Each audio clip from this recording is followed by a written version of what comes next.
What is going on, everybody on YouTube? Welcome back to my channel. For those of you who are new around here, my name is Michael, aka Dr. Cellini, and I'm a fifth-year interventional radiology resident physician. On today's video, I wanted to discuss the coronavirus and COVID-19 x-ray findings. And I was planning on making this video anyways, but then I saw this video that CNN posted about one of their main correspondents, Chris Cuomo, who is also the brother of Andrew Cuomo, the governor of New York. So it's been very public over the last few days that Chris Cuomo has been diagnosed as positive for COVID-19, and he's kind of been giving an update throughout his course and disease progression. In this particular video I saw a few days ago, they discussed Chris Cuomo's chest x-ray findings, and I feel like I could do a better job explaining it than they do. So we're going to go through this video and use it as a way to kind of discuss the chest x-ray findings of COVID-19 or the novel coronavirus and go from there. So let's go ahead, get into it.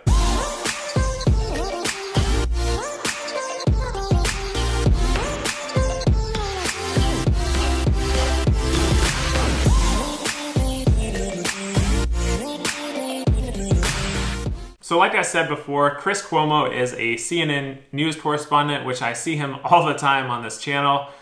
He is the brother of the New York State Governor, Andrew Cuomo, which I actually didn't put two and two together for a while, but that's a different story.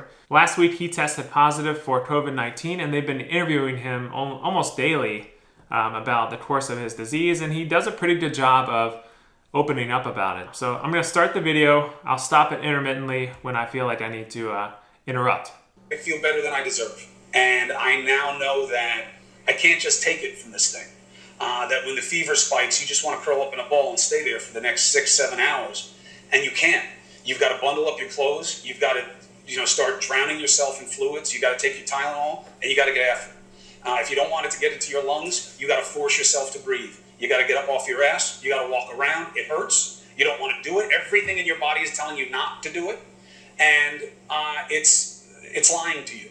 So I really like what he's doing here. He's staying positive, he's staying active, and he's mobilizing, which is fantastic. You don't want to just lay in bed and let this disease take a hold of you, if you can help it. And it's lying to you.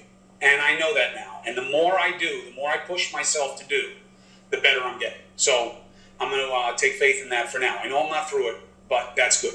Let's talk about the collective, though, for a second, though. Now, so he's actually onto something with this, because when patients lay flat in the hospital bed on ventilators, the actual back or posterior of the lungs do not aerate as well because they aren't expanding, because that is the dependent portion of the thorax. So as you've seen in many cases with this virus, we actually prone the patients and allow the posterior or back of the chest to expand, which allows those airways to kind of open up. If you don't allow those airways to open up, that lung becomes collapsed or atelectatic and can cause that infection just to kind of sit there and not resolve. So I'm going to fast forward this part because they're just talking about data and whatnot. So I think let's fast forward to the part where he starts talking about his chest x-ray. Now, in terms of where we don't want to go to, if you have coronavirus, in most of the cases, your big fear is that it's going to get your lungs. That's what it wants. It wants your lungs, this thing. So yes, this virus does love the small airways of your lungs. This weekend, I had the fever start to go down a little bit, and I started to feel it come into my chest. So I went to get a chest x-ray, and I want you guys to see this just so you can see what we're looking for and not, okay? Now. So first and foremost, this is just a normal frontal radiograph, as we call it. It's not labeled PA or AP, probably a PA radiograph, given the way it looks, but let's see what they say about it. Doc, obviously you understand this. What we're looking for in the lungs are big white areas. What are the terms that people will hear? What are they looking for, and what do you see in this mighty expanse of chest in front? So first and foremost, Sanjay Gupta is the neurosurgery physician right there. He is the chief medical correspondent for CNN. He's all over this channel, and you've probably seen him everywhere. He is neurosurgery trained and has been out of practice, I think, for a little bit now. And I'm willing to bet he hasn't actually looked at a chest x-ray in a very long time, because neurosurgeons don't really look at chest x-rays that much. That's not in their specialty. So we'll see what he has to say about the chest x-ray. One of the things that you'll hear is infiltrate. So if you are a longtime subscriber to my channel, I did a video on where I read a normal chest x-ray versus a really complicated ICU x-ray, and I said I don't use the term infiltrate, and still to this day I get questions about why I don't use that term, and this is a perfect example. So I don't use the term infiltrate because it implies infection. When you say there is an infiltrate on a chest x-ray, it is basically saying that there's an infection there, or that's how people interpret it. The problem is that many things on chest x-ray look like infection that aren't infection. So if I were to call something an infiltrate, implying it's an infection, and it was an infection, that would be a misdiagnosis. So in short, anything that opacifies the lung fields on chest x-ray does not always have to be infection. Other things can also opacify the lung fields on chest x-rays, such as lung malignancy or cancer. Also fluid can also do the same thing, hemorrhage, proteinaceous material, etc. So just remember that the term infiltrate is not used by me or anybody I train with, because not everything on chest x-ray is an infiltrate or an infection. Do you have an infiltrate in your chest, in your lungs? And that's basically a collection of inflammatory fluid. I would look for those in areas where, the black areas are the air in your lungs. I would look for some of those black areas to essentially be filled with white spots. And I just want to make it clear for the audience, I'm not diagnosing here from afar. In the middle of the chest x-ray there, you can see you have a little bit of infiltrates, and you can see this on... So again, this is really difficult to see because I'm looking at a picture of an x-ray on a news broadcast, and then I'm also watching it on YouTube, so it's not exactly ideal for diagnosing. However, I don't see any infiltrate on this x-ray. This is a lateral projection here. This is the sternum up here. This is the back, as you can see here, the spinous processes and the vertebrae here.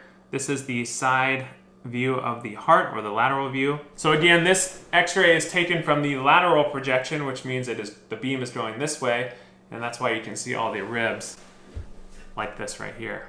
So I think what he's seeing is the overlapping ribs and normal pulmonary interstitial vasculature that is causing this infiltrative appearance. But this is pretty clear from what I can see. This is the side view now. You'll see in the sort of middle of the film there is your spine. You see those sort of domino-looking bones, awfully small, I might add, Chris. I don't know what he means by small bones. These look like normal vertebrae to me. Actually look pretty good. For a big guy like you, in the middle of the spine there, and then in front of that is the X-ray of your lungs. And so I think what he's saying is, in front of the spine is the x-ray of the lungs, but what most people don't realize is that the lungs actually go out well past, or well posterior or behind the spine here, as you can see right here. So this is the back of the lung here on both sides, and this is the spine column right here. So you can see there's a good distance between the spine and the lung. So you're looking at it from the side here, so the lungs kind of expand posterior to the spine. It looks pretty good. Maybe a little bit of fluid buildup there. I don't see any fluid buildup. If there were to be fluid buildup, there would be some blunting of the costophrenic angles here, and you can't really see all of them, so maybe there is like a scant amount of fluid there, but I would never call that. Pneumonia, which is what they're trying to diagnose. Pneumonia is not just diagnosed by a chest x-ray, but it's one of the tools that doctors use to diagnose it. So it looks good. And again, just to make it clear, I'm not diagnosing Chris via television here, but that it looks pretty good, and I looked at that more closely on my computer today. Right. Look, and how different pulmonary people look at it. They take very gross readings because it's either really pneumonia or it really isn't. And they expect me to have infiltrate because I have the virus. And I have to tell you, it is scary to have your lungs go up there and see this stuff and be like, well, what is that? What is like that smoke in there? And they tell you, yeah, it's the virus. So this is exactly why I wanted to do this video in the first place, because chest x-rays are not really good at diagnosing COVID-19 or novel coronavirus. And this is the perfect example for that, because Chris Cuomo has been diagnosed as positive for the virus. However, his chest x-ray is pretty normal. And the reason for that is because often in many other disease processes as well, COVID-19 will actually lag on chest x-ray. And what I mean by that is it actually takes a while for the virus to accumulate within the lungs and actually show itself on chest x-ray. So as you can see here, you can test positive for the virus, but have a normal chest x-ray, which is why chest x-rays are not really that valuable in the beginning stages of the virus. They can, however, be useful in tracking the disease progression. So it looks like Chris Cuomo is doing well so far. I wish him the best. No one wants to have this virus, and he seems to be doing very well, all things considered. So best of luck to him. So now that we saw Chris Cuomo's normal chest x-ray, let me show you an example of a floridly positive chest x-ray for a COVID positive patient. So this chest x-ray is an example of a COVID-19 positive patient with radiographic findings. So I pulled this from Radiology Assistant, which I love that website. So as you can see on this chest x-ray, it is pretty classic for COVID patients. You have these consolidative bilateral ground glass opacities in the periphery of the lungs, as you can see by these arrows. A chest x-ray that looks like this is not specific for COVID-19 patient. You can see this in a ton of different disease processes. So if I were to see this 5 months ago, I would have never come down hard on COVID-19 if I even knew about it. I could never come down hard on anything. I would likely just call it some sort of infection because the differential for bilateral peripheral ground glass opacities is pretty broad. So just to name a few things that kind of have this appearance on chest x-ray, you can have influenza can have this appearance, just normal influenza A or B that we're used to, cytomegalovirus pneumonia, HSV pneumonia, respiratory syncytial viral pneumonia, an atypical bacterial pneumonia such as mycoplasma pneumonia. Also, pulmonary edema can have an atypical appearance like this as well.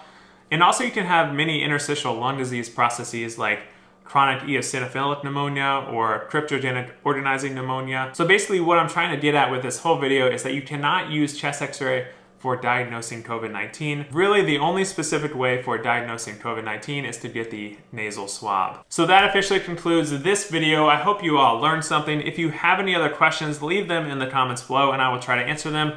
I usually respond within the first hour or so. As always, smash that like and subscribe button and follow me on Instagram if you don't already. If you want to check out the CT findings of COVID-19, I actually did a pretty good write-up on my Instagram page, so go over and check that out. Turn on those post notifications so you are notified when I post a new video, which is usually about once or twice every week. Otherwise, I'll see you all on the next video.